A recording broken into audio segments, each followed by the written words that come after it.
Okay, so epic mealtime. Epic mealtime, Rocky Mountain fresh brook trout style. Tom Dingenberger, fisherman. We caught this 10,000 feet.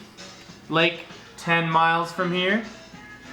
Brook trout fried up. We eat this. Little lemon, little salt.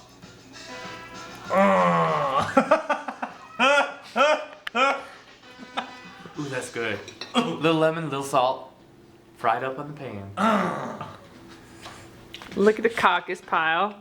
Ugh. Ugh. She said caucus.